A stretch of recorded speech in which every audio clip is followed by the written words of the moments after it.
तो चलिए, अपने अपने हौसलों की बात है। मैंने देखा है जुगनुओं को आफताब से लड़ते हुए। परिचय का मोहताज नहीं है, मिस्टर देवेंद्र गुप्ता है हमारे सामने। और कभी बाबूलाल जी के साथ गलबहियां करते थे। पैसे से कवि हैं, सामाजिक कार्यकर्ता हैं, कथाकार हैं, सब कुछ है। और समाजसेवी संगठनों में भी इनका किरदार बड़ा शोभनीय रहा है और जिला ही नहीं राज्य इनसे परिचित है। देवेंद्र कुमार गुप्ता हैं और अपने गिरिडीह जिले की माटी के गांव सुदूर प्रखंड से आते हैं, तीसरी प्रखंड से आते हैं। और अभी पूरे जिले को नहीं पूरे राज्य को खलबली मचाने का ये दम भरे हैं। भाजपा का दामन छोड़ चुके हैं और भाजपा के नीतियों को कटाक्ष करते हुए वंचित अधिकार पार्टी, आप देखिए इनके पार्टी का यहाँ पे बड़ा सा बोर्ड लगा हुआ है जिनमें पदाधिकारियों के चेहरे चस्पा हैं, उनके नाम और पद चस्पा हैं। और आज पहली बैठक राजधनवार की धरती पे ये प्रेस कॉन्फ्रेंस के द्वारा बताया जा रहा है इनके द्वारा कि आसन चुनाव में, चाहे वो लोकसभा हो चाहे वो विधानसभा हो, वंचित अधिकार पार्टी अपने दमदार तरीके से अपनी उपस्थिति दर्ज करेगी और ऐसे ऊर्जावान और राजनीतिक सुचिता के लोगों की आमंत्रण है इस वंचित अधिकार पार्टी में जो राज्य का रुख एक नई धारा की ओर मोड़ सके। तो देवेंद्र गुप्ता साहब, आपका बहुत बहुत खैर मकदम है जन की बात हमारे चैनल में। कैसे हैं आप? ठीक ठाक है, आप कैसे हैं? बढ़िया। एक बात बताइए देवेंद्र जी, लोग बहती गंगा में हाथ धोते हैं, धारा के विपरीत चलने वाले लोग बहुत कम रहते हैं।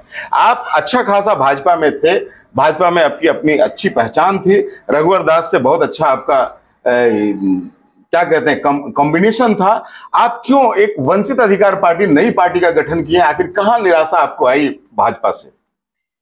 मैं भाजपा में अपने आप को असहज महसूस कर रहा था। मुझे लग रहा था कि भाजपा जिन नियम सिद्धांतों के आधार पर बनी है, झारखंड में दूर दूर तक के उसका कोई लेना देना नहीं है। जिन्होंने भाजपा को बर्बाद करने में कोई कसर नहीं छोड़ा, आज वो भाजपा के सिरमौर बन के बैठे हैं। अच्छा, ये बड़ी अचरज वाली बात है, बड़ी विडंबना वाली बात है। और ये सब हम लोगों को जनता को बताना है कि देखिए कि बहुरूपीय कैसे कैसे आकर के, किस किस रूप में आकर के और झारखंड को छलने का काम कर रहे हैं। अच्छा, तो पूरी तरह से ये प्रेशर पॉलिटिक्स है या भाजपा से दामन हटा ही लिया आपने? जाहिर है कि भाजपा को मैं बहुत पहले ही छोड़ चुका हूं। अच्छा, 3-4 महीने पहले ही हमने माननीय राष्ट्रीय महामंत्री को व्हाट्सएप पर भी भेज दिया था। यहाँ पर संगठन मंत्री माननीय उनको भी मैंने भेजा था कि मैं भाजपा छोड़ रहा हूँ। उधर से हमारी बात भी आई थी, उन्होंने भी कहा था कि क्यों ऐसा छोड़े, लेकिन हमने कहा था कि देखिए राजनीतिक शून्यता का अभाव आ गया है भारतीय जनता पार्टी में। जिस भारतीय जनता पार्टी को तीसरी प्रखंड में, गांवा प्रखंड में कोई नाम लेने वाला नहीं था। आदरणीय बाबूलाल जी जब भाजपा को छोड़े थे तो झंडा, भारतीय जनता पार्टी के झंडा को पैरों तले रौंदे थे और उसमें देवेंद्र कुमार गुप्ता एक ढाल बन करके खड़ा था। वहां पर भारतीय जनता पार्टी का जो एक प्रकार से झंडा दामन थामे हुआ था और लग रहा था कि कोई दिया जलाने वाला नहीं है वहां पर। हम लोगों ने वहां पर पेट्रोल मैक्स जलाने का काम किया था और आज ऐसी परिस्थिति बदली कि भारतीय जनता पार्टी उनको ही अपना सिरमौर बना ली। और सिरमौर जब बना ली तो हम लोगों को अब सोचने का वक्त आ गया, क्योंकि उनकी पूरी टीम जिनके खिलाफ हम लड़ रहे थे वो हमारे माथे पर आकर के बैठ गए। तो वैसे में मुझे लगा कि अब भारतीय जनता पार्टी में काम करने का कहीं कोई मतलब नहीं है। अच्छा, तो झारखंड मुक्ति मोर्चा में चले जाते? झारखंड मुक्ति मोर्चा का तो हाल आप देख रहे हैं। हमारे मुख्यमंत्री जी वो जो ईडी के कस्टडी में है, तो वैसी परिस्थिति में हम उनके साथ कैसे जा सकते हैं? बताया जाता है कि भाजपा की साजिश है। अब क्या भाजपा की साजिश है, क्या जेएमएम की साजिश है, वो लोग दोनों आपस में जाने। हम लोगों को तो ये मतलब है कि उन लोग दोनों के बीच में जनता यहाँ की पिस रही है, विकास का काम ठप हो गया है, कहीं से कोई देखने वाला नहीं, भ्रष्टाचार चरम पर है। आप कहीं भी चले जाइए, आपको एक अदना कर्मचारी के पास चले जाइए और वो कर्मचारी जो है सो आपको लाखों रुपया का पर डे, उसका 15,000, 20,000, 50,000 रुपये का इनकम होता है और एक पैसा बिना नाम लिए हुए तो वो कोई काम नहीं करता। आप ब्लॉक में घुस जाइए, ब्लॉक में जैसे आप जाइएगा तो पूछेगा क्या काम है भाई, तो भाई हमको ये जाति बनाना तो 200 रुपया लगता, 300 रुपया लगता। तो ये परिस्थिति जो है सो हृदय को बहुत ही झकझोरती है और लगता था कि वहाँ पर हम लोग वहाँ पर काम नहीं कर पा रहे हैं, जिसके लिए हम लोगों को ये संगठन को यहाँ पर लाने की आवश्यकता पड़ी। तो अभी आसन लोकसभा चुनाव आ रहा है और जस्ट लोकसभा के बाद विधानसभा का भी दुदुंगी बजेगी, तो ऐसे लोकसभा चुनाव में आपकी पार्टी कहीं शिरकत करेगी, कहीं से मैदान में उतरेगी? 100% जी।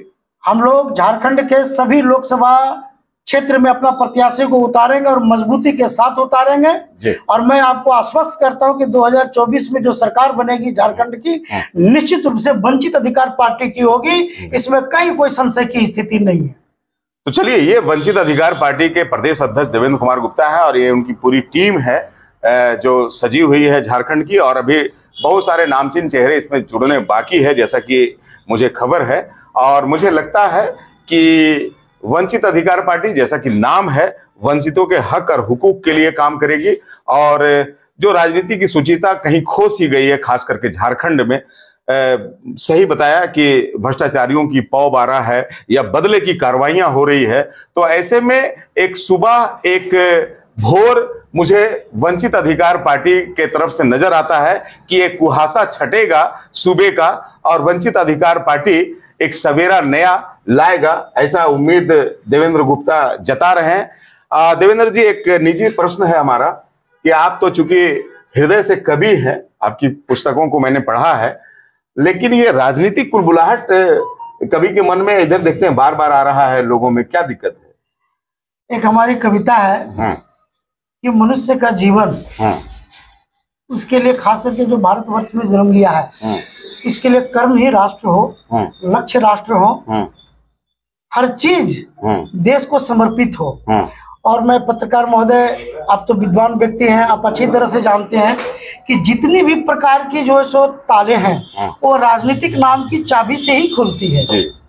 और इसलिए हम लोगों ने, क्योंकि आपको अगर यदि किसी को सुधार करना हो, हमारी स्थानीय नीति अभी तक के कंप्लीट नहीं हो पाई है, हमारी स्थानीय नीति अभी नियत नहीं हो पाई है, हमारा नौजवान जो है बेरोजगार है, तो निश्चित रूप से जब तक कि हम राजनीति के शीर्ष पर नहीं पहुंचेंगे तब तक कि हम समाज में एक आमूलचूल परिवर्तन नहीं ला सकते। बिल्कुल सही बात है। मेरा मानना है कि गर्भ में पल रहा बच्चा भी राजनीति से प्रभावित होता है, क्योंकि दवाइयों का दाम भी राजनीतिक पार्टियां तय करती है, उसी के अनुसार बढ़ता और घटता है। तो राजनीति से कोई परे है ये ना समझा जाए, राजनीति से कोई भी परे नहीं है, चाहे आप जिस सेक्टर में हो, चाहे आप जहां हो। और देवेंद्र गुप्ता यही बात हमें बता रहे थे। देवेंद्र जी, अभी जो चलन सा चला है कि राजनीति की शुचिता की जो खोज आप करते हैं वो अब बचा नहीं है। कोई कुतुब मीनार से कूद रहा था, लेकिन फिर वक्त आया तो अंगीकार हो गया।